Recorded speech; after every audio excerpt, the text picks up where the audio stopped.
Başta Amerika olmak üzere bütün emperyalist güçlerin döviz kurları üzerinden ülkemize karşı başlatmış oldukları bir savaşın içerisindeyiz. Bu da piyasalarda daralmaya sebep olduğundan üstüne bir de faiz ve kur baskısı da eklenince sanayicinin elini, ayağını bağlaması sonucu iflaslara ve iş yeri kapatmalara şahit oluyoruz. Bu krizi aşmak için en büyük sorumluluk başta hükümete ve hükümetin ekonomi yönetimine düşüyor.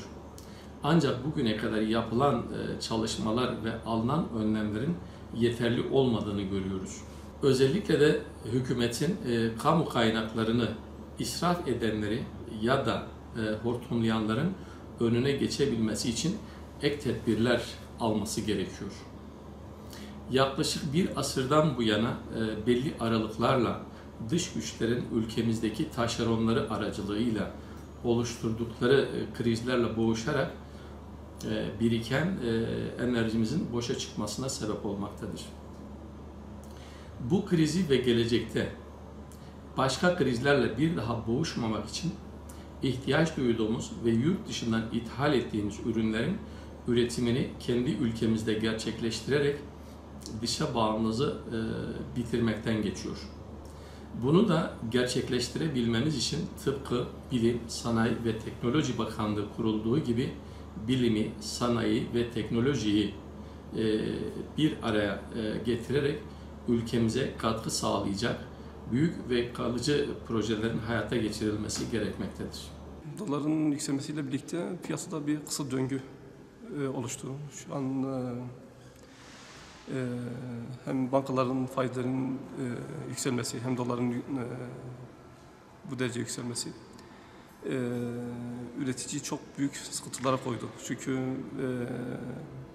bankalardan aldığı kredi karını karşılayamaz duruma gelince adam çalışamaz duruma geldi ve işçi sayısını indirme yoluna gitmeye başlandı. Şu an çözümün artık devletin bir radikal kararlar alıp bu faiz indirimlerinde ve üreticileri destekleme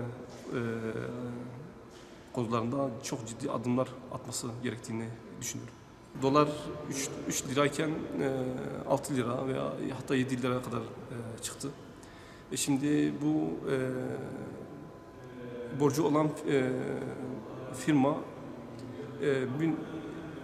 aynı anda borcu 2 katına çıkmış oldu yani.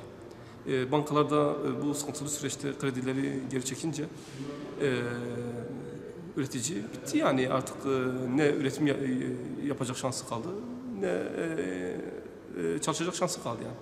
Hükümetten beklentimiz bu. Yani üreticinin gerçekten desteklenmesi, önünün açılması, faizsiz teminat karşılığında kredi yolunun açılması. Vallahi, ne olacak? Fabrikalar çalışamayınca